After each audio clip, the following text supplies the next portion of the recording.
முடியுமா?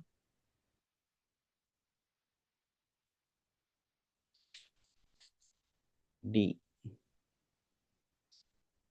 உடனே வெளியே போயிட்டாரு. டி கேட்டுருங்க.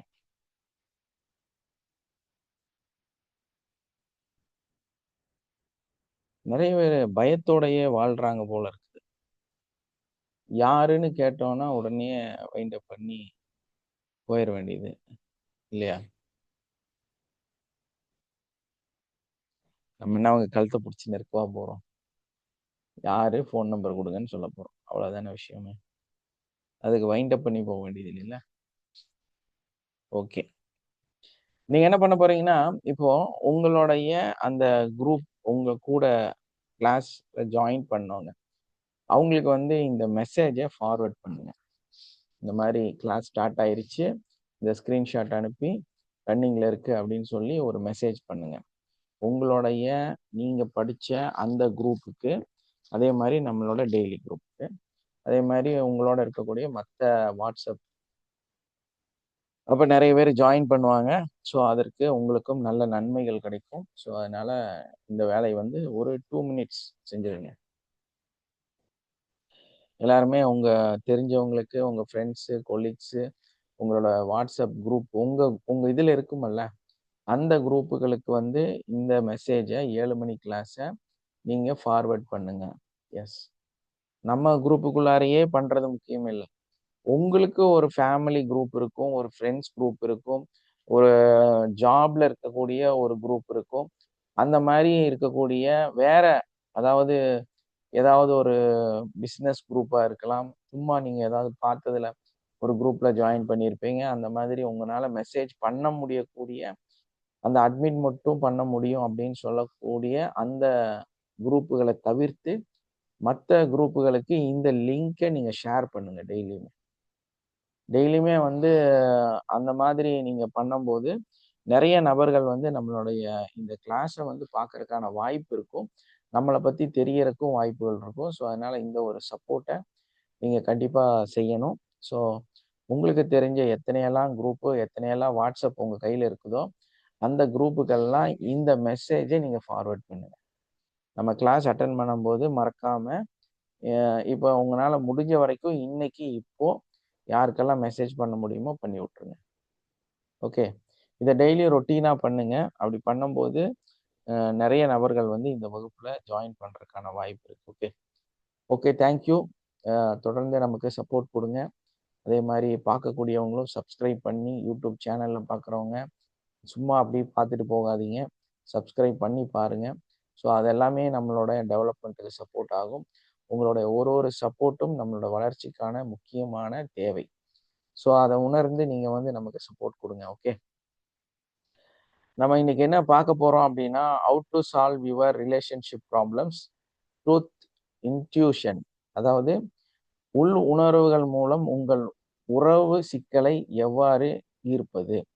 ஆக்சுவலா வந்து நமக்கு நிறைய விஷயம் இருக்குது. என்னன்னா, ஒரு ப்ராப்ளம் நடக்குது அப்படின்னாலே, ஒரு ரிலேஷன்ஷிப்ல ப்ராப்ளம் ஆகுது அப்படின்னாலே, நமக்குள்ள ஒரு பெரிய விஷயம் என்னன்னா, எதுவுமே வந்து நேருக்கு நேர் சந்திக்கணும். நேருக்கு நேர் அவர்கிட்ட கேள்வி கேட்கணும். நேருக்கு நேர் அவங்கள வந்து பார்த்து பேசணும். நேருக்கு நேர் அவருக்கு பதில் சொல்லணும். என்னமாவது ஒண்ணு நேரா டைரக்ட்டா அவர பண்ணணும். அப்படிங்கிறது நம்மளுடைய ஒரு மனநிலை. அதுதான் நம்ம அடிக்கடி நான் சொல்லக்கூடிய ஒரு வார்த்தை. ஒருத்தர்கிட்ட வந்து பாவம் மன்னிச்சிடுங்க அப்படின்னு சொன்னதுக்கு, நல்லா செவினிலே ஒரு அப்பா போயிட்டு அதுக்கப்புறமா நான் மன்னிச்சிடுறேன்டா அப்படின்னு என்னை பார்த்து கேள்வி கேட்டாரு. ஸோ அது வந்து இயல்பாகவே மனிதனோட குணமாக இருக்குது. அப்ப நம்ம என்ன பண்றோம்? நம்மள தெரியாம நம்ம மற்ற நபர்கள அடிச்சோ, துன்புறுத்தியோ, கோவப்பட்டோ ஒன் டூ ஒன் நேராகவே நம்ம சந்திச்சுட்டு இருக்கோம். ஸோ இந்த மாதிரி நம்ம நேரா சந்திக்கும்போது, இப்போ வந்து ஒருத்தர மன்னிக்கிறீங்க அப்படின்னா கூட, அவர்ட்ட நேரா போயிட்டு, "ஏங்க சாரி மன்னிச்சிடுறேங்க. நான் உங்கள மன்னிச்சிடுறேங்க" அப்படின்னு சொன்னா, "நீ ஒண்ணும் அவ்வளோ பெரிய மனுஷன் கிடையாது. நான் வந்து நீ வந்து என்ன மன்னிக்கிற அளவுக்கு நீ எல்லாம் வளரல. ஓடி போயிரு" அப்படின்னு சொல்லிருவாங்க. இல்லையா? ஸோ இந்த மாதிரி நமக்கு வந்து ஒரு பயங்கர ஒரு கடினமான ஒரு சூழ்நிலையெல்லாம் எப்ப வருதுன்னு பார்க்கும்போது, நேருக்கு நேர் சந்திச்சு நம்ம ஒரு பிரச்சனைய, ஒரு உறவ ஒரு ரிலேஷன்ஷிப்பை நம்ம சரிப்படுத்தலாம்னு நினைக்கும் போது பிரச்சனை. இப்போ உங்க கூட இருக்கக்கூடிய யாரா இருந்தாலும் சரி, அவங்க கிட்ட போய் நீங்க வந்து இந்த தப்ப வந்து நீ செய்யாத, இந்த மாதிரி நீ சிந்திக்காத, நீ இந்த மாதிரி பழகாத, டெய்லி ரொட்டீன்ல இந்த மாதிரி நடக்காத, இது வந்து உன்னோட வாழ்க்கைக்கே நல்லதில்ல. மொத எந்திரிச்சு வேலைய பாரு, பெட்டிலிருந்து எந்திரி, இப்படியெல்லாம் நம்ம சொன்னோம்னா, அவங்களுக்கு ரொம்ப ஒரு மாதிரி மனரீதியான பிரச்சனைகள் வரும். ஏன்னா, அவங்கள ஒன் டு ஒன் நம்ம சந்திக்கிறோம் இல்லையா? ஒன் டு ஒன் சந்திச்சு நம்ம வந்து நமக்குள்ள இருக்கிற அவங்க நன்மைக்காக தான் நம்ம சொல்றோம். அவங்கள சரிப்படுத்துறதுக்காக தான் நம்ம சொல்றோம். ஸோ நம்ம அந்த மாதிரி சொல்லும்போது பிரச்சனைகள் அதிகமாகுது. மனரீதியான வலிகள் வந்து அதிகமாகுது.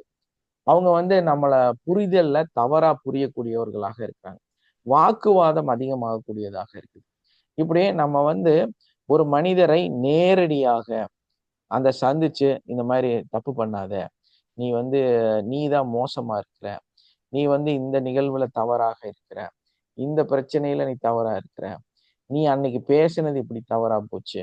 இப்படி எதையாவது நம்ம சொன்னோம்னா, அவங்க எதார்த்தமாகவே நம்மள பதார்த்தமா பாத்துர்றாங்க. இல்லையா? அப்ப என்ன ஆகுது? அங்க 2 பேத்துக்கும் ஒரு பெரிய கான்ஃபரன்ஸ் போகுது. அவங்க 2 பேத்துக்கு இடையில நெறைய வாக்குவாதங்கள் போகுது. இந்த வாக்குவாதங்கள் வந்து பிரச்சனையாக மாறுது. ஸோ இத எப்படி நம்ம சமாளிக்கிறது? எப்படி வந்து சரிப்படுத்துறது? அப்படிங்கிறத தான் வந்து நம்ம இன்னைக்கு பார்க்க போறோம். ஸோ அந்த அடிப்படையில நம்ம பார்க்கும்போது, நமக்கு வந்து தெரிய வேண்டியது, எப்படி மனிதர்கள வந்து நம்ம ஹேண்டில் பண்றது? எப்படி வந்து இவர்கள வந்து நம்ம ஃபேஸ் பண்றது? அப்படிங்கிற விஷயம் வந்து நமக்கு தெரியணும். அப்போ இந்த உள் உணர்வுகள் மூலமாகவே நம்ம வந்து நமக்குள்ளறையே சில விஷயங்கள வச்சுக்கிட்டு, அவங்கள வந்து கண்ட்ரோல் பண்றது, அவங்கள வந்து புரிய வைக்கிறது. அப்படி வரும்போது, நமக்கு ஃபர்ஸ்ட்டு நமக்குள்ள சில விஷயங்கள வந்து நம்ம சரிப்படுத்தணும். இல்லையா? நம்ம நம்மள வந்து கண்ட்ரோல் பண்ணணும். நமக்கு தெரியாத ஒரு விஷயம் என்னன்னா, ஒரு ஒரு ரகசியத்த நம்ம பாதுகாக்கிறோம்னு வைங்களேன். ஒருத்தர்ட்ட வந்து கொஞ்ச காலமா ஒரு விஷயம் வந்து சொல்லி திருத்தணும்.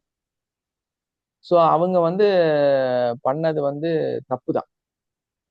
சம்மதிச்சாச்சு. அவங்க வந்து உண்மையிலேயே வந்து ஒரு கட்டத்துல ஒரு பெரிய தப்பு பண்ணியிருக்கிறாங்க. அது வந்து உங்களுக்கு ஒரு மிகப்பெரிய துரோகம் தான். ஸோ இத வந்து நீங்க எடுத்து சொன்னீங்கன்னா சண்டையாயிரும். ஸோ உங்க உறவு வந்து டோட்டலா முறிஞ்சிரும் அன்னையோட. ஸோ இந்த நாம என்ன பண்ணுவோம், ரொம்ப வருஷமா அ அவங்க பார்க்கும்போதெல்லாம் இது ஞாபகம் வரும். இத சொல்லலாம்னு நினைப்போம். ஆனா சொல்ல மாட்டோம். இப்படியே வந்து காலங்கள் அப்படியே 1 பை 2 போயிட்டே இருக்கும். சரி, ஒன் பை ஒன் நம்ம பார்க்கும்போது ஒரு ஒரு இடத்துல அது தள்ளிட்டே இருக்கும். ஆனா நம்ம என்னைக்காவது ஒரு ஈகோ செல்ஃப் இருக்குல்ல, நம்ம உள்ள இருக்கக்கூடிய ஈகோ, அது என்னைக்காவது ஒரு நாளு ஒரு வசமா அவங்க வந்து ஒரு தப்பு பண்ணி மாட்டிக்குவாங்க. எப்படி? அதாவது அன்னைக்கு அவங்க சிக்கிற சிக்கல் இருக்குல்ல, அந்த நாள் இருக்குல்ல, ரொம்ப மோசமா இருக்கும். அதாவது அவங்க தப்பிக்கவே முடியாதுங்கிற மாதிரியும், அந்த சூழலுக்கு பக்காவா மேட்ச் ஆயி சிக்கிருவாங்க. ஸோ அன்னைக்கு நீங்க என்ன பண்ணுவீங்க? அவங்கள வச்சு செய்வீங்க இல்லையா? எப்படி? அவங்கள வச்சு செய்வீங்க. இந்த நாள்ல, இந்த கிழமையில, இந்தந்த இடத்துல, இந்தந்த மாதிரி நீ வந்து இவ்ளோ தப்பு பண்ணியிருக்கிற. இவ்ளோ விஷயத்த பேசியிருக்கிற. இவ்ளோ மோசமா நடந்திருக்கிற. இவ்ளோ கேவலமா ஆயிருக்கிற நீ. இப்படி பல விஷயத்த வந்து நீங்க எடுத்து அப்ளை பண்ணுவீங்க. இல்லையா?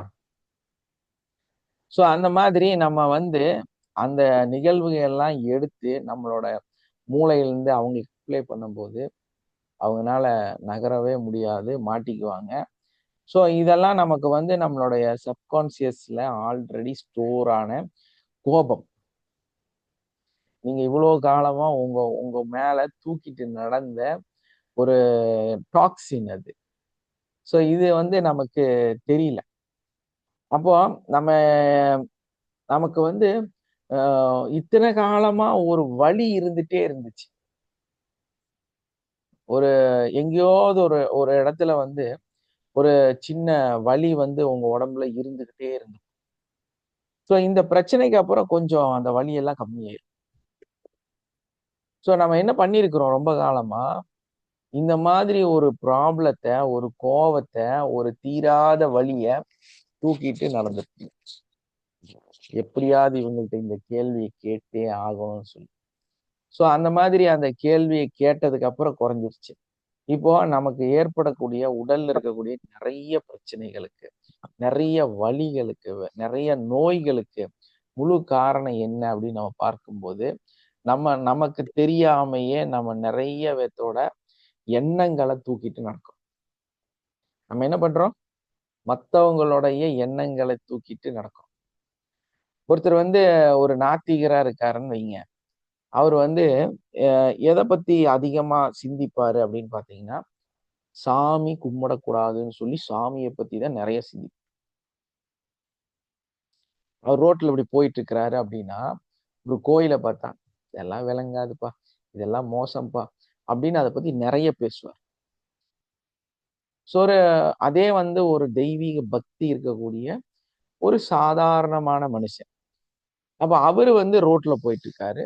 ஒரு கோயில் இருக்குது. அவரு அவ்வளோதான். போயிட்டே இருப்பாரு. ஸோ ஒரு மிடிலா இருக்கக்கூடிய அந்த மனுஷன், சாதாரணமா இருக்கக்கூடிய ஒரு மனுஷன், 10 கோயில தாண்டுனாலும் என்ன பண்ணுவாரு? அது மசூதியா இருக்கட்டும், சர்ச்சா இருக்கட்டும், சாதாரண ஒரு ஒரு கோயிலாகவே இருக்கட்டும், நல்ல பிரம்மாண்டமான கோயிலாக இருக்கட்டும், இப்படி எதுவா இருந்தாலுமே அவரு கிராஸ் பண்ணும்போது, ஒரு மனசுக்குள்ளார ஒரு தெய்வீக இத நெனச்சுட்டு, அந்த செகண்ட் அத விட்டுட்டு கிராஸ் பண்ணி போயிருவாரு. ஆனா இந்த நாத்திகவாதி இருக்காருல்ல, கடவுள் இல்லைன்னு சொல்றவர் இருக்காருல்ல, அவரு கொஞ்ச நேரம் கடவுள சபிச்சுட்டு போவாரு. ஸோ, இவரு அறியாமயே கடவுள பத்தி ஒரு 25 நிமிஷம் சிந்திக்கிறார். கடவுள பத்தி 25 நிமிஷம் சிந்திக்கிறார். இவரு தான் உண்மையான கடவுள் பக்தி இருக்கக்கூடிய ஒரு ஆள். ஏன்னா, ஒரு மனுஷன பத்தி சிந்திக்கும் பொழுது, ஒரு விஷயத்த பத்தி நம்ம சிந்திக்கும் பொழுது, நம்ம அந்த பொருளை பத்தி நெறைய நேசிக்கிறோம். அந்த பொருள் வந்து நம்ம மூளையில அதிகமா வேலை செய்யுதுன்னு அர்த்தம். ஸோ அந்த நினைவுகள் வந்து நமக்கு அதிகமாக ரிப்பீட்டட் ஆக மாறும். ஸோ அந்த சாதாரணமா இருக்கக்கூடிய ஒரு பக்தர் சிம்பிளா அத கிராஸ் பண்ணி போயிர்றாரு. அவருக்கு வந்து ஒரு பெரிய இதே கிடையாது. அதுக்கு ஒரு ஸ்ட்ரெஸ்ஸோ, இல்ல நம்ம சரியா கும்பிடல, அங்க போல, பண்ணல, அப்படி கவலையும் கிடையாது. அவரு பாட்டுக்கு இப்படிங்கிறாரு, போயிட்டே இருக்கிறாரு, இப்படிங்கிறாரு, போறாரு, இப்படிங்கிறாரு, போறாரு, இப்படிங்கிறாரு, போறாரு. எதையோ ஒண்ணு செஞ்சுட்டு போயிட்டே இருப்பாரு. இல்லையா? இப்படி இப்படிம்பாரு. எதையோ ஒண்ணு செஞ்சுட்டு அவரு கிராஸ் ஆயிருவாரு. ஆனா இவருக்கு அதெல்லாம் ஒத்துக்கவே முடியாது. இவரு என்ன பண்றாரு, 20 நிமிஷம், 30 நிமிஷம் பக்கத்துல யாராவது கிடைச்சிட்டா, கேவலமா கடவுள ஊத்துன்னு ஊத்துவாரு. ஸோ இந்த ஊத்தம்போது, திட்டும்போது, நினைக்கும்போது, எவ்வளவு நிமிஷம் அவர் கடவுள சிந்திச்சிருக்காரு பாருங்களேன். அப்படிதானே? நம்ம ஒரு ஒரு விஷயத்த பத்தி சிந்திக்கிறோம் அப்படிங்கும்போதே, நம்ம அறியாம நம்ம அதுக்குள்ள போக ஆரம்பிச்சுட்டோம்னு அர்த்தம். அப்ப நம்ம என்ன ஆகுறோம், நம்மள அறியாம நம்ம கடவுளையே நேசிக்க ஆரம்பிச்சுட்டாரு அவரு. கடவுள பத்தி அதிகமா சிந்திக்க ஆரம்பிச்சுட்டாரு. ஸோ அவரோட உள் உணர்வுகள்ல வந்து கடவுள பத்திய நெறைய நிகழ்வுகள் உள்ள தோண்டிட்டே இருக்குதுன்னு தான் உண்மையான இது. ஏன்னா, இந்த உலகம் பூரா அப்படிதான் கொடுக்கப்பட்டிருக்கு. ஸோ நம்ம ஒருத்தர் மேல கோபம் வச்சிருக்கிறோம். நம்ம பகை இருக்குது. ஒருத்தர வந்து திருத்தணும்னு நெனைக்கிறோம் அப்படின்னா, நம்ம அவங்கள பத்தி நெறைய சிந்திக்கிறோம்னு அர்த்தம். அவங்க மேல நமக்கு அக்கறை அதிகமா இருக்குதுன்னு அர்த்தம். நீங்க எப்ப வந்து அந்த கோபத்தையும், அந்த டென்ஷனையும் அவங்கள திருத்தணும்னு நெனைக்கிறதையும் நீங்க விடுறீங்களோ, நீங்க அவங்கள்ருந்து ரொம்ப தூரம் விலகி போறீங்கன்னு அர்த்தம். அவங்களோட சிந்தனையிலருந்து நீங்க தூரமா போறீங்கன்னு அர்த்தம். உங்களுக்கு அவங்கள பத்தி எதுவுமே இருக்காது. ஏன்? உங்களுக்கு அவங்கள பத்தி சிந்தனையே இல்ல. அந்த ஞாபகமே இருக்காது. ஆக்சுவலா அவங்க அண்ணனோ, மாமாவோ, அக்காவோ, தங்கச்சியோ, பெரியப்பா யாரோ ஒரு ஃப்ரெண்டோ யாரோ இருப்பாங்க. ஸோ அவங்கள பத்தி நீங்க கவலைப்படவோ, அவங்கள பத்தி அவங்க வாழ்க்கைய பத்தி சிந்திக்கவோ, அவங்களுக்கு நல்லதோ, கெட்டதோ எதையுமே சிந்திக்கல அப்டின்னா, அவங்களுடைய ஞாபகம் உங்களுக்கு இருக்குமா? ஒரு 3 வருஷம், 5 வருஷத்துக்கு அப்புறம் உங்க ஒண்ணூட்ட மாமா, இல்ல மாமா பையனே வச்சுங்களேன். அவர வந்து ஒரு கல்யாணத்துல சந்திக்கும் பொழுது, ஓ! இது நம்ம deep relation. Once upon the time நாங்க 2 பேரும் கொஞ்சம் சைட் கூட அடிச்சிருக்கிறோம். அந்த மாதிரி ஒரு அத்தை பையன், ஒரு மாமா புள்ள இருக்கலாம். ஆனா, நீங்க அவங்கள ஃபுல்லா மறந்துட்டீங்க. உங்களுக்கு அவங்கள பத்தி சிந்தனையே இல்ல. அவங்களோட மாற்றமும், அவங்களோட வாழ்க்கை வித்தியாசங்களையும், அவங்களோட வளர்ச்சியும் பார்த்துட்டு, நீங்க அப்படியே ஒரு பூரிப்போட பார்ப்பீங்க. அதிசயமா பார்ப்பீங்க. உங்களுக்கு அத பத்தி எதுவுமே இருக்காது. ஸோ, அது ஒரு நல்ல நினைவோட இருந்த ஒரு நல்ல மெமரி. நீங்க 2 பேரும் அன்னைக்கு டீப்பாவும் பழகியிருக்கிறீங்க. ஸோ, நீங்க 2 பேருமே உங்கள மறந்துட்டீங்கங்கும்போது, அந்த தூரம் அதிகமாக இருக்கு. பார்த்தீங்களா? ஸோ, அதே டைம்ல உங்களுடைய ஒரு சித்தப்பா புள்ள, அவங்களுக்கும் உங்களுக்கும் பயங்கரமா சண்டை ஆயிடுச்சு. அவங்கள ஒரு 2 வருஷத்துக்கு அப்புறம் தான் சந்திக்கிறீங்க. ஸோ, அப்போ உங்கள அவங்களோட அங்க அடையாளம் முதல் 2 வருஷத்துல அவங்க வாழ்க்கையில என்னெல்லாம் நடந்திருக்குன்னு, அவங்க வீட்டுக்குள்ள போய் உட்கார்ந்து பார்க்கல. ஆனா எல்லா ஏ டூ இசட் உங்களுக்கு தெரியும். இல்லையா? அவங்களோட ஏன்னா உங்களுக்கு அவங்க மேல பயங்கரமான கோபம் இருக்கு. அவங்க அவங்க மேல பயங்கரமான பகை இருக்கு. ஸோ அவங்களோட ஒரு ஒரு நகர்வையும் நீங்க கண்காணிச்சிருப்பீங்க. ஒரு ஒரு செயல்பாட்டையும், அவர்களுடைய ஒரு ஒரு வளர்ச்சியையும், அவரோட ஒரு சிந்தனை கூட உங்களுக்கு என்னன்னு தெரியும். ஸோ அதனால தான் ஒருத்தர் சொன்னாரு, "நீ உன்ன பத்தி நல்லா தெரிஞ்சுக்கணும்னா, உன்னோட ஃப்ரெண்ட்ஸ்ட்ட கேட்காத. உனக்கு அந்த ஃப்ரெண்ட்ஸ்குள்ளாரையே உனக்கு எதிரி இருப்பான்ல, ஒரு கெட்டவன் இருப்பான்ல, உனக்கு ஆகாத ஒருத்தன் இருப்பான்ல, அவன்கிட்ட போய் உன்ன பத்தி கேளு. அப்ப அவன் உன்ன பத்தி உனக்கு என்னெல்லாம் குறை இருக்கு, ஒன்னெல்லாம் நிறை இருக்குங்கிறத தெளிவா சொல்லுவான்" அப்டின்னாரு. ஸோ அதான் ஒரு பெரும் மனிதர்களோட, அறிஞர்களோட சிந்தனை. ஸோ நமக்கு வந்து சாதாரண மனிதனா இருக்கிறனால, சாதாரணமா சிந்திக்கிறனால, நம்மனால அது என்னன்னு கெஸ் பண்ண முடியுதுல்ல. நமக்குள்ள வந்து கோபங்கள் மட்டும் தான் இருக்குது. கோபங்கள் இருக்கும்போதே நம்ம என்ன பண்றோம்னா, நம்ம ஒரு நபர பத்தி அதிகமா சிந்திக்கக்கூடியவர்களாக ஆரம்பிக்கிறோம். எப்போ கடவுள பத்தி கோவப்படுறியோ, நீ கடவுள பத்தி அதிகமா சிந்திக்கிற. இல்லையா? அப்படி நம்ம அறியாமையே நம்ம எத வேண்டான்னு நெனைக்கிறோமோ, எது மீது கோபத்த வச்சிருக்கிறோமோ, எது வந்து நமக்கு வந்து அதிகமான வலிகள தருதோ, அதையெல்லாம் நாம் தொடர்ந்து சிந்திச்சுக்கிட்டே இருக்கிறோம். நம்ம அதுக்குள்ளேயே இருக்கிறோம் அப்படிங்கிறது தான் உண்மை. அப்ப நமக்குள்ள இருக்கக்கூடிய அந்த ரிலேஷன்ஷிப் ப்ராப்ளம்ஸ நம்ம நம்ம உணர்வு மூலமாக நம்ம வளர்த்துறோமா, குறைக்கிறோமா அப்படிங்கிறத விஷயமே. ஸோ இது வந்து நமக்கு கன்டினியூவா நம்மளோட வீட்டுக்குள்ளார பார்த்தீங்கன்னா, அந்த குழந்தைகள் மேல பயங்கரமா எரிஞ்சு விழுகிறது. வீட்டுக்காரர் மேல எரிஞ்சு விழுகிறது. உங்க மனைவி மேல நீங்க எரிஞ்சு விழுகிறது. அதே மாதிரி வந்து எதையாவது சொல்லணும்னு நெனச்சா ஷடால்னு கோவப்பட்டு, ஏதாவது ஒரு சப்ஜெக்ட் பேசி, ஏதாவது ஒரு முடிவெடுக்கலாம் அப்படிங்கும்போது, உங்களுக்கு டக்குன்னு தலைக்கேறி, இது இப்படி நான் சொன்னா கேட்க மாட்டீங்களான்னு பயங்கரமா கோவப்படுவீங்க. இல்லையா? இந்த இந்த ஒரு நிகழ்வு வந்து நம்ம இது இப்படிதான் செய்யணுமா அப்படின்னா, அப்படி கிடையாது. அதே விஷயத்த நம்ம சாஃப்ட்டாவும் ஹேண்டில் பண்ணலாம். உங்க குழந்தைகள்லாம் வந்து நான் கூட வந்து ஒரு ஒரு கட்டத்துல சிந்திச்ச ஒரு மிகப்பெரிய விஷயம்.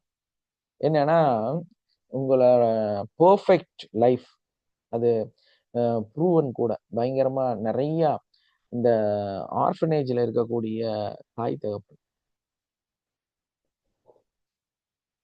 அவங்க யாரு? அவங்க இன்னைக்கு ஏன் அங்க இருக்கிறாங்க அப்படின்னு நம்ம சிந்திக்கும்போது, அந்த அந்த இத சென்சஸ எடுத்து பார்க்கும்போது, அவங்க எல்லாருமே வந்து ஒரு கலெக்டரா இருந்தவங்க, தாசில்தாரா இருந்தவங்க, ஜட்ஜா இருந்தவங்க, ஒரு நல்ல மருத்துவரா இருந்தவங்க. இவங்கலாம் வந்து வாழ்க்கை சரியில்லைன்னு சொல்லி இப்படி போறாங்க. ஒரு ஆர்ஃபனேஜ்ல இருக்காங்க, தனிமையில இருக்கிறாங்க, உலகத்த விட்டு தள்ளி போய் இருக்கணும்னு போய் இருக்கிறாங்க.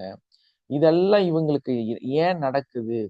இவங்க ஏன் இந்த மாதிரி குழந்தை குட்டி, மகள், மருமகன், குடும்பம், பேரக்குழந்தை எல்லாம் இருந்தும், இவங்க வந்து இப்படி தனிமைப்படுத்தப்படுறாங்க அப்படின்னு பார்க்கும்போது, இவங்களுக்குள்ளார ஒரு குணாதிசய ஒரு குணம் வந்து உருவாகுது.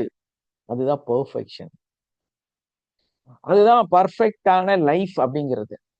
இந்த பர்ஃபெக்டான லைஃப் அப்படிங்கும்போது இவர் என்ன பண்ணாரு, பக்காவா குழந்தைகளை அந்தந்த டிகிரி முடிக்க வச்சு அந்தந்த படிப்பை கொடுத்து அவங்கள அப்படியே எக்ஸாம் எழுத 100 100 100 எல்லா 100 எடுத்து அவரு ஒரு ஐஏஎஸ் ஆகி அவர் வந்து ஃபாரின்ல ஒரு பெரிய கம்பெனியில சிஇஓ ஆகி பல லட்சங்கள் சம்பாதிக்கக்கூடிய குடும்ப குழந்தைகளாக மாத்திட்டார். வேற லெவல் இல்லையா அப்பா? ஆனா அப்பா இங்க இருக்கிறாரு ஆர்ஃபனேஜ், அனாதையா இருக்கிறார். ஸோ இங்க என்னதான் நடந்தது? ஸோ உங்களுக்கு வந்து நீங்க பெர்ஃபெக்டா இருக்கணும், அவங்களுக்கு அதிகமான நாலேஜை கொடுக்கணும், அவங்க வாழ்க்கையை சரி பண்ணணும்னு நீங்க முயற்சி செஞ்சீங்க. கடைசியில் அவங்க எல்லாருமே உங்களை விட்டுட்டு போயிட்டாங்க. ரீசன் என்ன? உங்களுடைய கோபம் இல்லையா? அவங்கள வளைச்செடுக்கிறதுக்காக நீங்க போட்ட எஃபெக்ட், நீங்க ஒரு ரவுடியா, வெறி பிடித்த மனிதரா, கோபக்காரரா, மோசமான மனிதரா நீங்க காண்பிக்க போறீங்க. என்னைக்காவது அவங்களுக்கு ஒரு நாலேஜ் வருமா இருக்கும், ஒரு திருச்சறிவு அந்த புத்தி வருமா இருக்கும். அதுக்குள்ள இவரு இறந்து போயிடுவாரு, இல்லைன்னா அவருக்கு ஒரு 50 வயசு ஆயிடும். என்ன யூஸ் இல்லையா? என்ன பிரயோஜனம்? அவர் ஒரு அப்பாவா ஆகி சிந்திக்கிற வரைக்கும் இவரு கஷ்டப்பட்டு இருப்பாரு. ஸோ இந்த பெர்ஃபெக்ஷனான ஒரு லைஃப் உங்க குழந்தைகளே இருக்கிறாங்கன்னா அவ்வளவு கடுமையா நீங்க நடக்க வேண்டிய அவசியம் கிடையாது. அவங்க கலெக்டர் ஆகிறதுனால உங்களுக்கு ஒண்ணும் கிடைக்க போகுது. இந்த மனநிலை உங்களுக்குள்ளார வரணும். அப்ப அவங்கள வந்து உங்களுடைய சிந்தனைய, உங்களுடைய நினைவை அவங்களுக்குள்ளார கொண்டு போய் போடக்கூடாது. அவங்க நல்லாகணும்னு நம்ம சிந்திக்கணும். அதுக்கான முயற்சிகளும் அவங்களுக்கு உண்டான கடமைகளும் நம்ம செய்யணும். பட் நீங்க என்ன நினைக்கிறீங்களோ அதுவா அவங்கள மாத்தக்கூடாது. அவங்களுக்கான இடத்த கொடுத்து, அவங்களுக்கான சூழலை கொடுத்து, அவங்களோட மைண்ட் செட்டுக்கு தகுந்த மாதிரி கொஞ்ச காலம் விட்டுறணும். ஸோ விட்டு அவங்க அப்படியே சுத்தி கித்தி அலைஞ்சு திரிஞ்சு ஒரு வாழ்க்கையோட ட்ராக்குக்கு வருவாங்க. அப்ப நீங்க அந்த நூலை இழுத்துக்குங்க. அப்ப நீங்க அவங்கள சரி பண்ணுங்க. அவங்கள வந்து ரெடி பண்ணுங்க. வாழ்க்கைங்கிறது வந்து ஒரு வேவ், அலைகள் மாதிரி. ஸோ எந்த அலையுமே வந்து மேடு பள்ளமாக இல்லாமல் இருக்காது. அதே மாதிரிதான் வாழ்க்கைங்கிறது ஒரு நேர்கோடு கிடையாது. அது ஒரு வேவ். அதனால அது அப்படிதான் இருக்கும். அது ஒரு எனர்ஜி. நம்மளோட ஒரு அழகான உச்சத்தை போய் சேரணும், மலையை போய் சேரணும் அப்படின்னா எந்த மலைப்பகுதியுமே மலை ரோடுமே வந்து நேரடியா போகாது, குறுக்கத்தான் போகும். நம்ம எப்பவுமே ஒரு உச்சத்தை அடையணும் அப்படின்னு நினைச்சிட்டு நம்ம வாழ்க்கையை மட்டும் என்ன பண்றோம்னா நேர்கோட்டுல போய் ஜெயிக்கலாம்னு நினைக்கிறோம். ஸோ இங்கதான் ப்ராப்ளமே வருது. ஏன்னா நிறைய மேடு பள்ளம், உயரம் தாழ்வு, சின்ன உயரம் பெரிய உயரம், அதே மாதிரி நிறைய ஊசி பெண்டு புனைகள். அப்ப இங்க இருந்து நீங்க அப்படியே மேல போய் அதுக்கப்புறம் திரும்ப மேல போய் அதுக்கப்புறம் இப்படி இப்படி ஒரு கிராஸ் வேல தான் நீங்க போக முடியும். நேரடியா இந்த ரோப்ல போற மாதிரி இப்படி எல்லாம் போக முடியாது. அப்படி போனாலும் கம்மியா தான் போக முடியும். அப்ப இந்த வாழ்க்கையோட அர்த்தம் என்ன அப்படின்னு பார்க்கும்போது பெர்ஃபெக்ட் அப்படின்னு இந்த உலகத்துல ஒண்ணு கிடையவே கிடையாது. ஆனா நீங்க பெர்ஃபெக்ட்டை தேடி நடந்துகிட்டே இருக்கிறீங்க. நீங்க பெர்ஃபெக்ட்டா இருக்கணும், உங்க மனைவி பெர்ஃபெக்ட்டா இருக்கணும், உங்க கணவன் பெர்ஃபெக்ட்டா இருக்கணும், உங்க குழந்தைங்க பெர்ஃபெக்ட்டா இருக்கணும், உங்க வாழ்க்கை பெர்ஃபெக்ட்டா இருக்கணும், உங்களுக்கு நினைச்சதெல்லாம் கிடைக்கணும், உங்க வாழ்க்கையில என்னெல்லாம் எதிர்பார்க்கிறீங்களோ அதெல்லாம் கிடைக்கணும். அந்த மாதிரி ஒரு பெர்ஃபெக்ட்டான, நிம்மதியான, சாந்தமான, அமைதியான வாழ்க்கையை எதிர்பார்க்கிறீங்க. அந்த வாழ்க்கை உண்மையே இல்லை. அது பயங்கரமான ஒரு மாயை. இந்த மாதிரி எதிர்பார்த்து தான் நீங்க என்ன பண்றீங்கன்னா, நீங்க உங்களையே அழிக்கக்கூடிய மனிதராக, உங்களுக்குள்ளாரையே நிறைய கோபத்த, வஞ்சத்த, பகைய இத தெரியாம உருவாக்குறீங்க. எப்படி வந்து அந்த கடவுள சிந்திக்காம நீங்க அதிகமா கடவுள சிந்திக்கிறீங்களோ, அதே மாதிரி அந்த மனிதனை சிந்திக்க கூடாதுன்னு நினைச்சு அதிகமா சிந்திக்கக்கூடியவர்களாக மாறுறீங்க. அப்ப இந்த கோபம், பகை, வெறி இதெல்லாம் வந்து உங்களுக்குள்ள இருக்கும்போது, பஞ்சம் இதெல்லாம் இருந்துச்சுன்னா, நீங்க வந்து நார்மலா இருக்கவே முடியாது. இது எல்லாமே வந்து அவங்களுக்கு எந்த பிரச்சனையும் இல்ல. அந்த எதிரியா நினைக்கக்கூடிய அந்த நபரோட உடம்புல ஒரு சின்ன போரல் கூட வராது. ஆனா உங்க உடம்புல BP, cholesterol, heart attack, cancer இன்ன பல நோய்கள்னு இல்ல. இது என்னெல்லாம் மோசமான நோய்கள் இருக்கு. என்னெல்லாம் வந்து மாற்றவே முடியாத அளவுக்கு ரொம்ப மோசமான நோய்கள் இருக்கு. அந்த நோயெல்லாம் உங்க உடம்புல இருக்கும். பெண்கள் எப்பவுமே இடுப்பு வலி, இடுப்பு வலி. ஏன்னா கோபம். ஒரு ஒரு தீராத ஒரு கோபம். 90% தன்னோட வாழ்க்கை வீணாகி விட்டது. தன்னோட இளமை போய்விட்டது. தன்னோட குழந்தைகளும், கணவனும் தான் இதற்கு காரணம். அப்படின்னு ஒரு சிந்தனை எப்பவுமே ஓடிட்டு இருக்கிற பெண்களுக்கு கண்டிப்பா இடுப்பு வலி இருந்துகிட்டே இருக்கும். பாருங்க, அந்த அம்மா 21 குழந்தைய பெத்துட்டாங்க. இடுப்பு வலியும் இல்ல, ஒண்ணும் இல்ல. அந்த அம்மா பாட்டுல வாழ்ந்துட்டு இருந்தாங்க. இன்னைக்கு 1 குழந்தை, 2 குழந்தை பெத்துட்டு, எனக்கு தொப்பை விழுந்துருச்சு. எனக்கு வந்து வயிறுல டிக்கில கொஞ்சம் சதை போட்டுருச்சு. இடுப்புல சதை போட்டுருச்சு. நான் பழைய மாதிரி இல்ல. எனக்கு வந்து முடி நரைக்குது. என்னோட பார்வை குறையுது. எனக்கு வந்து என்னோட அழகு போகுது. கலர் கம்மியாகுது. இப்படியெல்லாம் நெறைய நெனச்சு கோபத்துல இருக்குங்க. ஸோ இந்த நிரந்தரமற்ற இந்த வாழ்க்கைய நெனச்சு, நீங்க அதிகமா கோபப்படும் பொழுது, உங்களுக்கு நல்ல இடுப்பு வலி வருது. இது நமக்கு புரியாம, நம்ம ஒரு இடத்துலயும் ட்ரிகர் ஆயிட்டே இருக்கிறோம். தூண்டப்பட்டுக்கிட்டே இருக்கிறோம். இப்படி தூண்டப்படும்போது, கோபங்கள் நம்ம மேல வந்து அதிகமா நமக்குள்ள நம்ம வந்து உருவாக்குறோம். அப்போ நமக்குள்ள இந்த கோபம், பிரச்சனை, இந்த மனநிலை இதெல்லாம் வரும்போது, நமக்கு வந்து இன்னொரு விஷயம் என்ன தோணுதுன்னா, நம்ம இன்னொரு வித்தியாசமான நோய்க்கு காரணம்.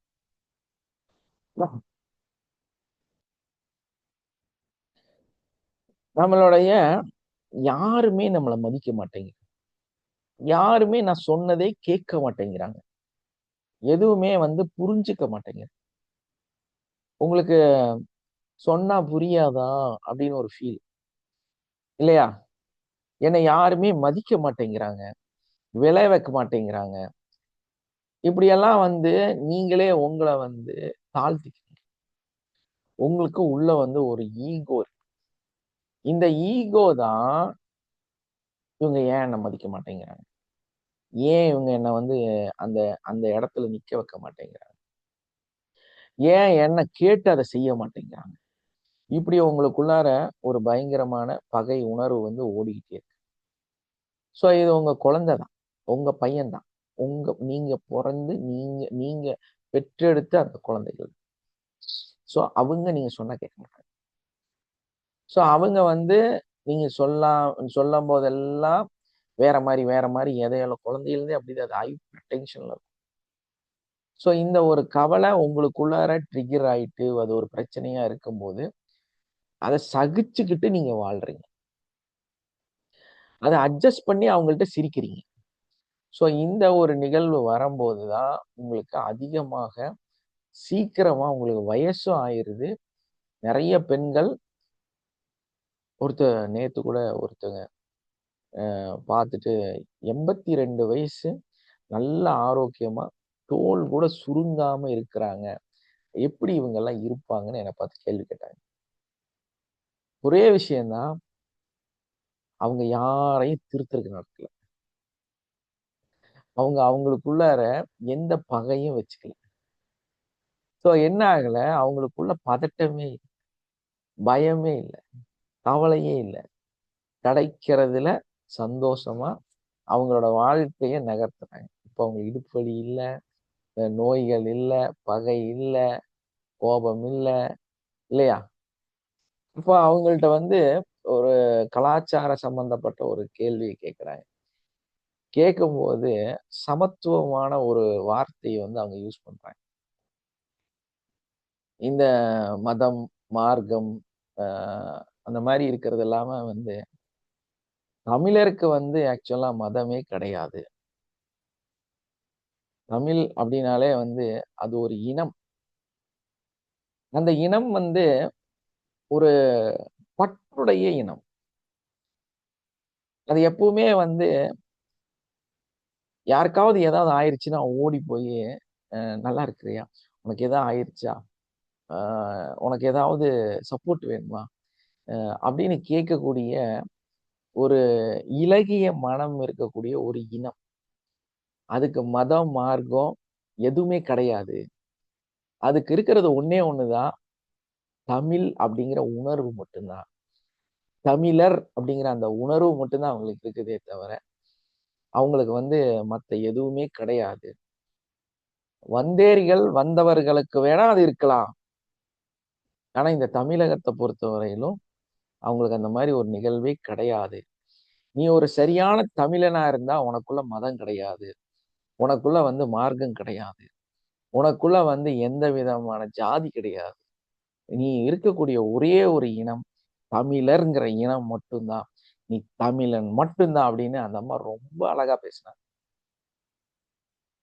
சோ இதுல நமக்கு என்ன புரியணும், நமக்கு என்ன தெரியணும் அப்படின்னா, இங்க அந்த தமிழரோட குணம் அவ்வளோ அழகாக வந்தோரை வாழ வைப்போர், வருவோரை வரவேற்போர் அப்படிங்கிற அந்த இனத்துக்கான மதிப்பு அதிகமா இருக்கிறதுக்கு காரணம் என்னன்னு பார்க்கும்போது, அந்த குணம் என்னன்னு பார்க்கும்போது, அங்கதான் நமக்கு தெளிவா தெரியுது. என்ன தெரியுது? இல்லையா? நமக்குள்ள எந்த பகை உணர்வோ, சிந்தனையோ, மற்ற எண்ணங்களோ இல்லைங்கிறது புரியுது. இல்லையா? இதனாலதான் மதுரைக்காரங்கன்னா பாசக்காரங்க. இல்லையா? கோயம்புத்தூர்னா அன்பானவங்க. அப்படி ஒரு ஒரு ஊர்லயும் ஒரு அழகு இருக்கு. ஒரு அன்பு இருக்கு.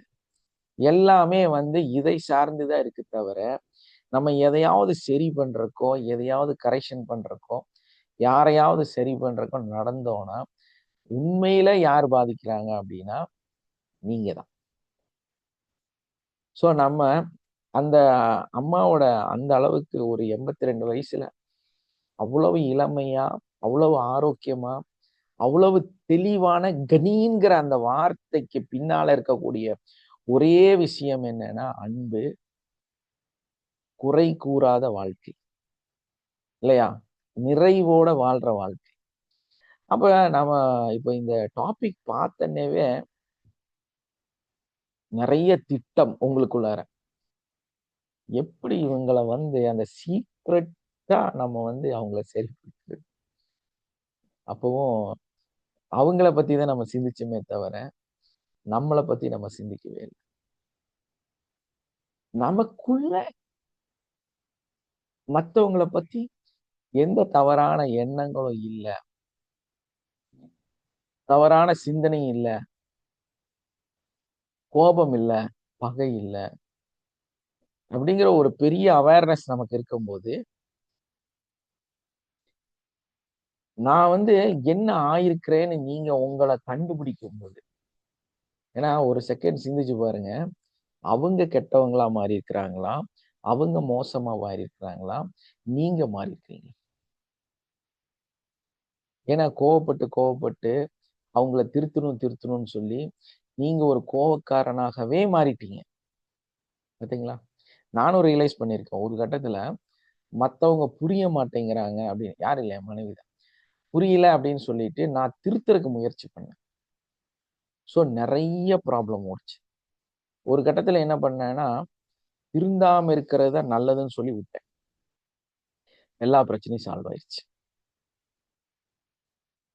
எல்லா பிரச்சனையும் சால்வ் ஆயிருச்சு. அனுபவமா சொல்றேன். வயசுக்கு தகுந்த அனுபவம் இருக்கு. அப்போ ஒருத்தர் சரியாகணும்னா, அவங்கள சரிப்படுத்துறது முக்கியம் இல்ல. நம்ம அத சரியாகட்டும்னு விடுறது தான் முக்கியம். அந்த இடமே நம்ம குடுக்காம, நம்ம அங்க போய் கரெக்ஷன் பண்றதுக்கே முயற்சி பண்ணிட்டு இருந்தோம்னா, எப்ப நான் சொன்ன மாரி தான் கடவுளே இல்லன்னு சொல்லிட்டு கடவுளை சிந்திக்கிற மாதிரி. அவங்கள திருத்துறேன்னு சொல்லிட்டு நீங்க திருந்தாம நடக்கிறீங்கங்கிறது தான். சோ நீங்க திருந்தணும். அவங்கள திருத்த வேண்டிய அவசியமே கிடையாது. நீங்க ஒரு ஜெராக்ஸ் இல்லன்னா நீங்க ஒரு ரிஃப்ளெக்டர். உண்மை அது புரியாம, நான் இன்னொருத்தரோட ரிஃப்ளெக்டர்ன்னு புரியாம, நம்ம அவங்கள கரெக்ஷன் பண்றது நடக்கும். இல்லையா? எஸ், டிட்டாச் இல்ல. அந்த ரிஃப்ளெக்ஷன் நம்ம கிட்ட இருந்து தான் போகுது. அவங்கள நம்ம உள்வாங்கி, அவங்க வந்து கெட்டவங்க. அவங்க அறிவில்லாதவங்க.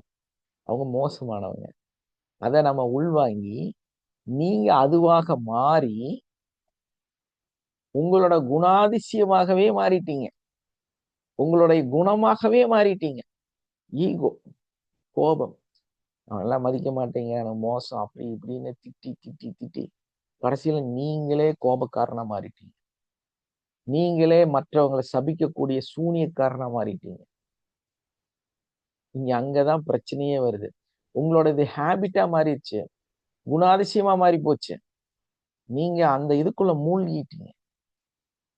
சோ நம்ம இத சரிப்படுத்துறதுக்கு எல்லாத்தையும் அரவணைச்சு அக்செப்ட் யுவர் செல்ஃப். நம்ம எல்லாத்தையும் ஏற்றுக்கொள்ளக்கூடிய மனநிலைக்கு வந்துரும்.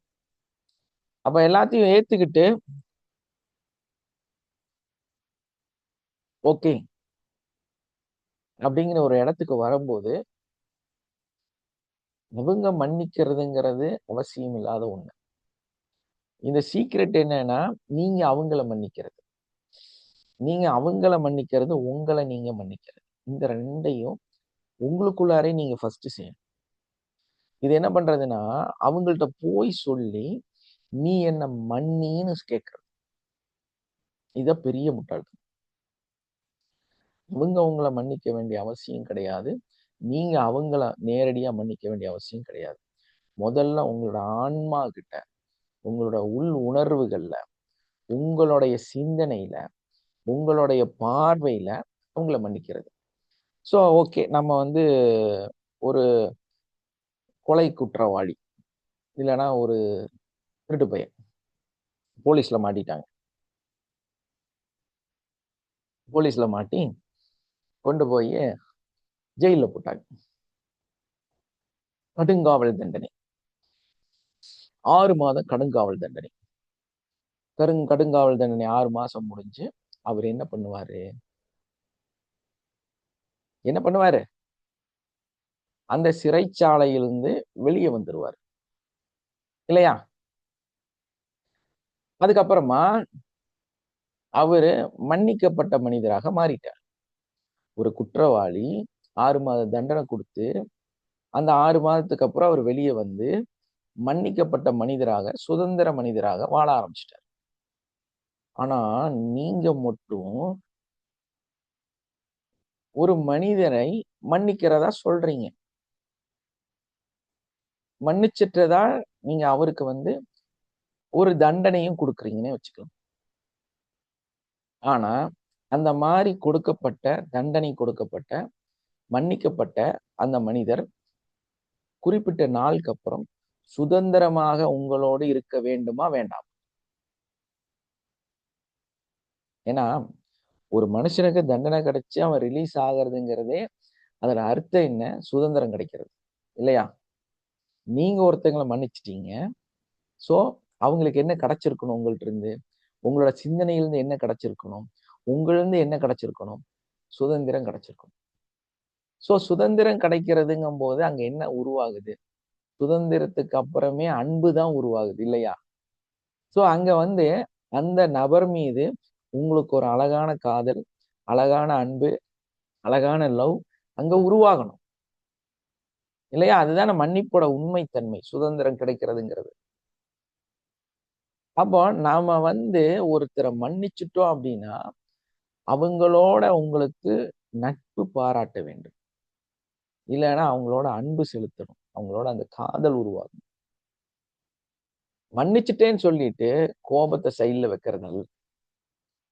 அந்த ஒரு குற்றவாளிக்கே வந்து 6 மாசத்துக்கு அப்புறம் சுதந்திரம் கிடைச்சிருச்சு.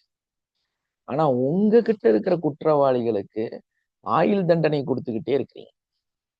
இது எந்த விதத்துல நியாயம்? ஆனா நீங்க என்ன சொல்றீங்க? அவர நான் மன்னிச்சுட்டேன். மன்னிச்சுட்டேன்னு சுதந்திரமே ஏன் குடுக்கல? இந்த புரிதல் வேணுமா? வேண்டாமா? இது உங்களுக்கு தெரியணுமா? இல்லையா? இந்த சுதந்திரத்தை கொடுக்காம, சுதந்திரங்கிறதே அன்பு இல்லையா? அத குடுக்காம, ஏன்னா உங்க அன்ப குடுத்துட்டீங்க. அவங்கள நேசிக்க ஆரம்பிச்சுட்டீங்க. அவங்க செய்யக்கூடிய குறை, நிறைகள வந்து உங்களுக்கு கண்ணுக்கு தெரியாம மாறணும். அவங்கள நேசிக்கக்கூடியவராக மாறணும். நீங்க அப்படியெல்லாம் மாறுறதில்ல. அதுக்கு பதிலா எப்பவுமே அவங்க மேல கோவமாவே இருக்கிறீங்க. சோ இது என்ன அடிப்படையில நீங்க அவங்கள மன்னிச்சிருக்கிறீங்க? என்ன வித்தியாசம் பண்ணியிருக்கிறீங்க? சோ இந்த உறவுகள நம்ம சரிப்படுத்தணும் அப்படின்னு நினைக்கும்போது, உறவுகள வந்து நாம சரியான முறையில கொண்டு போணும்னு நினைக்கும்போது, நம்ம என்ன செய்யாம இருக்கிறோங்கிறதையும், நம்ம அதுவாக மாறிட்டோங்கிறதையும், நமக்குள்ள ஒரு பயங்கரமான ஈகோ இருக்குங்கிறதையும், அந்த ஈகோவ நம்ம விடலைங்கிறதையும் நீங்க தெளிவா புரிஞ்சுக்கணும். அப்ப நமக்கு வந்து இதுல ஒரு நல்ல தெளிவு கிடைச்சிரும். மற்றவங்க மேல நம்ம வந்து குறை கூறக்கூடியவர்களாக இருக்க மாட்டோம். அந்த பொறுப்ப நம்ம ஏத்துக்குவோம். நான் தான் காரணம். நான் தான் அந்த பிரச்சனைக்கான ஒரு நபர். சோ அந்த ரெஸ்பான்சிபிலிட்டிய வந்து எடுத்துக்க கூடியவர்களாக, இல்லையா? அந்த கோபத்துக்கு காரணம் நான் தான். அந்த அமைதியின்மைக்கு காரணம் நான் தான்.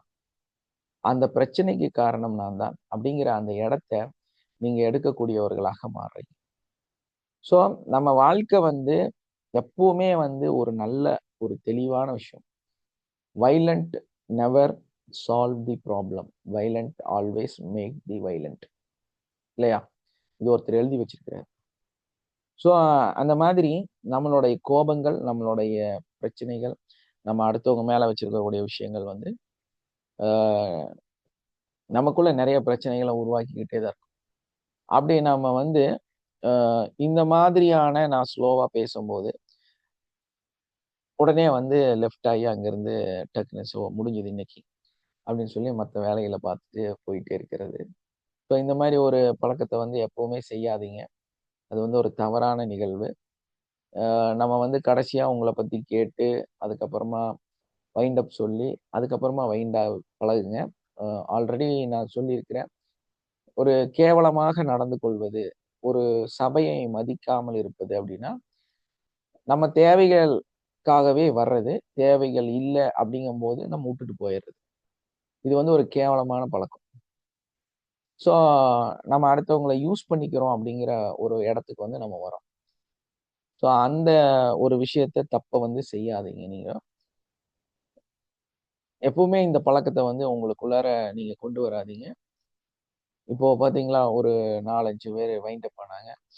ஸோ இத வந்து நம்ம செய்யக்கூடாது. இல்லன்னா நம்ம வரக்கூடாது. ஏன்னா எப்பவுமே ஒருத்தர வந்து நம்ம யூஸ் பண்ணிட்டு நமக்கு தேவையில்லைங்கிறத கழட்டி விடுறது. இது வந்து ஒரு கேவலமான பழக்கம். ஸோ அந்த மாரியான பழக்கங்கள் இங்க வாழக்கூடியவர்களுக்கு, இந்த குரூப்ல இருக்கிறவங்களுக்கு இருக்கவே கூடாது. எதையுமே வந்து பொறுமையாக, நிதானமாக, அமைதியாக, இந்த மாரி ஈகோ செல்ஃப் இல்லாம, கோபம் இல்லாம, நல்ல ஒரு மனநிலையில வாழணுங்கிறதுக்காக தான் இந்த வகுப்பு வந்து நம்ம நடத்துறோம். அந்த அடிப்படையில பார்க்கும்போது, இது எல்லாமே உங்களுக்கு ஒரு ட்ரெய்னிங் தான். அந்த பொறுமையா காத்திருக்கிறது. அந்த இறுதி வரைக்கும், அந்த கடைசி வரைக்கும் காத்திருக்கிறது. இந்த காத்திருக்கிறது அப்படிங்கிறதே வந்து, அந்த வைண்ட் அப் சொல்ற வரைக்கும் நீங்க காத்துட்டு இருக்குங்கிறதே உங்கள வந்து அது ஒரு விதமா டிசைன் பண்ணும். ஏன்னா, உங்ககிட்ட ஈகோ இல்ல. உங்ககிட்ட வந்து பகை இல்ல. தேவைகள்னு சொல்லி போட்டு ஏன்னா இங்க தான் உருவாகுது அதெல்லாமே. இங்க தான் அதெல்லாமே படிப்படியாக உருவாகிறது. அப்ப நம்ம திருந்துறக்கு தான் வந்திருக்கிறோம். நல்லாகறக்கு தான் வந்திருக்கிறோம். கத்துக்கிறக்கு தான் வந்திருக்கோங்கும்போது, நம்ம திரும்ப அதே ஒரு அசிங்கமான வாழ்க்கைய வந்து வாழக்கூடாது. அப்ப நம்ம என்ன பண்ணணும்? ஒரு கோபத்தையோ, நம்மளுடைய தேவைகளையோ, நம்ம அந்த மாதிரி ஹேண்டில் பண்ணும்போது, நம்ம நம்மளோட வாழ்க்கையில நம்ம அதுவாக மாறி வாழ்வோம். இதுதான் ரொம்ப ரொம்ப முக்கியமான விஷயம். ஸோ நம்மளுடைய குணாதிசயமாக மாறுது. அப்போ ஒரு கெட்ட எண்ணம் இருக்கக்கூடியவர்கள் அவங்க என்ன பண்ணுவாங்க? ஒரு மனுஷன பார்க்கும்போதே சுயநலமா நடந்துக்குவாங்க இல்லையா? இந்த சுயநலமா நடக்குங்கிறது அப்படின்னா, தேவைகள பூர்த்தி செஞ்சுட்டு தூக்கி போட்டு போறது. அப்புறம் அவங்களுக்கான ஒரு உதவியோ, இல்ல வந்து அவங்களுக்கான சப்போர்ட்டோ குடுக்காம, சுயநலமாக மட்டுமே சிந்திக்கிறது. அவங்க ரொம்ப பிஸி தான். நீங்க ரொம்ப பிஸி தான். இருந்தாலும் நம்ம இவங்களுக்காக என்ன கைமாறு செய்ய முடியும்னு சிந்திக்காம, ஒரு பணம் குடுத்துட்டுமே, இத ஃப்ரீயா தானே அவங்க சொல்லி தரணும் அப்படிங்கிற அடிப்படையில வந்து நம்ம இருக்கிறது. ஸோ இது எல்லாமே வந்து ரொம்ப மோசமான சிந்தனைகள். இப்படியெல்லாம் இருக்கக்கூடாது. நம்ம எப்படி இருக்கணும் அப்படின்னா, பிராட் மைண்ட்ல இன்னும் பல நபர்கள்கிட்ட இந்த விஷயத்த சொல்லி, மனநிலையிலும் நம்ம வந்து நல்லவர்களாக மாறணும். உங்களோட குணங்கள் வந்து இங்க தான் தெரியும்.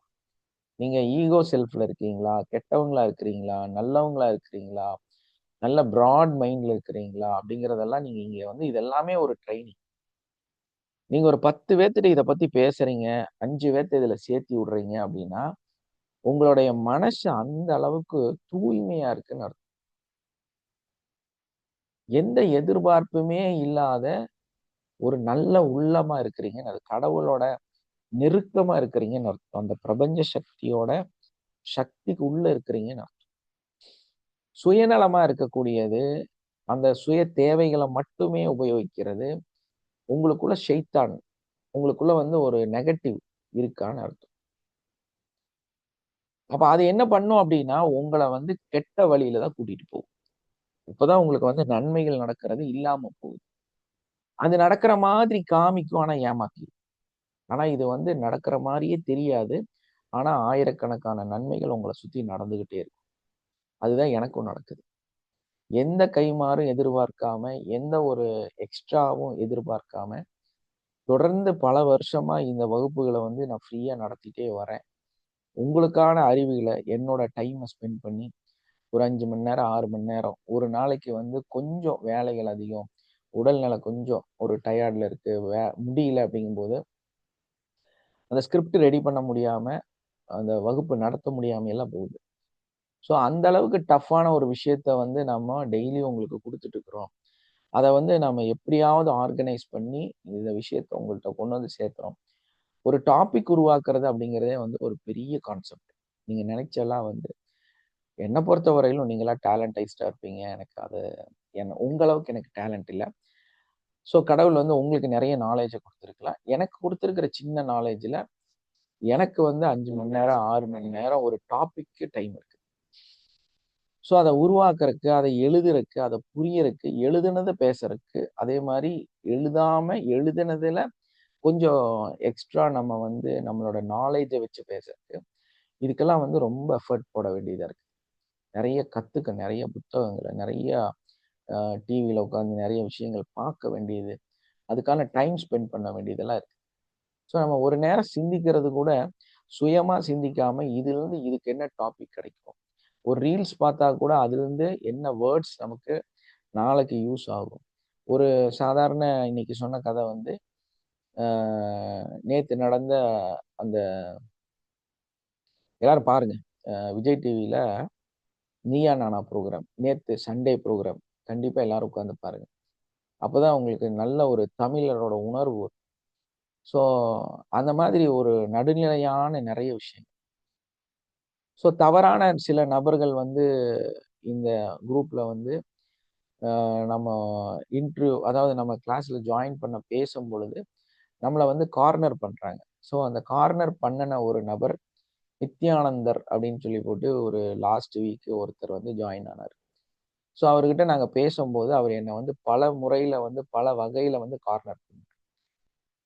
ஸோ இதெல்லாம் வந்து என்னன்னா, அவங்களுடைய கெட்ட எண்ணங்களும், அந்த கெட்ட பார்வையும் நம்ம மேல திணிக்கிறாங்க. ஸோ நம்ம அத பத்தியெல்லாம் கவலைப்படக்கூடாது. நம்ம அந்த இடத்துக்கெல்லாம் போகக்கூடாது. நம்மளோட சிந்தனைகள திருப்பக்கூடாது. நம்ம ஒரே பார்வையில, நல்ல சிந்தனையில, பிராட் மைண்ட்ல, நல்ல மனிதர்களாக, தூய எண்ணங்கள் இருக்கக்கூடியவர்களாக நம்மலாம் வாழணும். ஸோ அதுதான் ரொம்ப ரொம்ப முக்கியம். நமக்கு எந்த கறைகளுமே நம்ம மனசுக்குள்ள இருக்கக்கூடாது.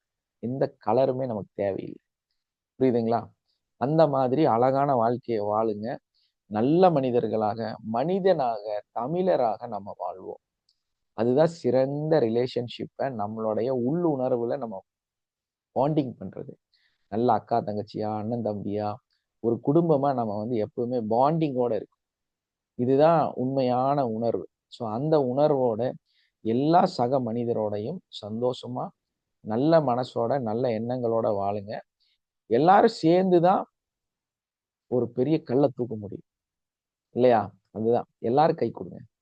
எல்லாரும் வந்து சேர்ந்து ஒரு கை வைங்க. எனக்கு என்னன்னு உட்கார்ந்துடாதீங்க. சரியா? Okay okay, thank you. இந்த கிளாஸை பத்தியும் இந்த உங்களுக்கு கிடைச்ச ஒரு சில வார்த்தைகளை பத்தி இன்னைக்கு நம்ம பேசலாம். யாரு மைக் ஆன் பண்ணி பேசுவீங்க? ஃபீட்பேக்.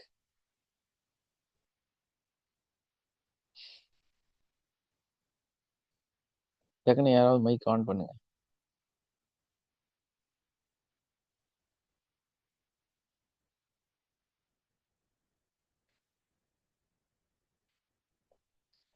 யாருக்கு எதுவும் சொல்றதுக்கு வார்த்தையே இல்லையா? Good morning sir. கலைச்செல்வி. எப்படிமா இருக்கிறீங்க? சொல்லுங்க. நல்லா இருக்கேன் சார். சார் நீங்க சொன்னது எல்லாமே எனக்கே நடந்தாப்புல இருந்துச்சு சார். எனக்கு அந்த ஃபீலிங்லாம் இருக்கு சார். என் ஹஸ்பண்ட் என்னோட லைஃப மிஸ் பண்ணிட்டாரு, அவங்க அக்கா தங்கச்சிங்களுக்கு செய்கிறேன்னு சொல்லிட்டு எனக்கு நிறைய இருந்துச்சு சார். நான் இதுல இருந்தெல்லாம் வந்து ரெக்கவரி ஆகணும்னு இந்த கிளாஸ கட்டாயம் ஃபாலோ பண்ணிக்கிறேன் சார். கண்டிப்பாமா, கண்டிப்பா. Thank you sir.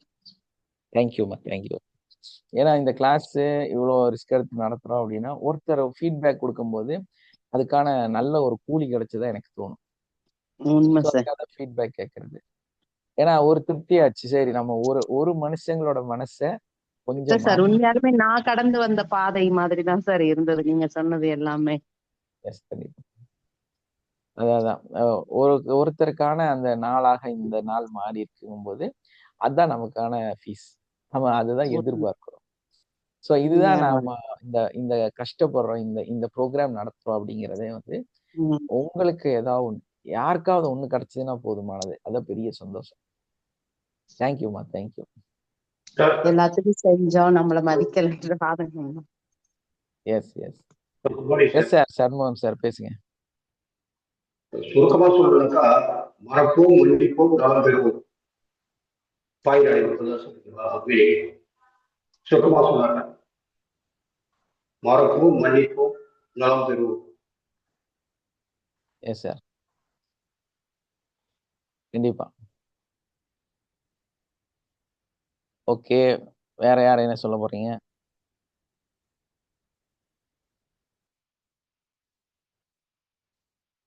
Okay, wind up பண்ணிடலாமா? Thank you, thank you all. Have a nice day. Love you all. Thank you, sir. Thank you, sir. Thank you, thank you.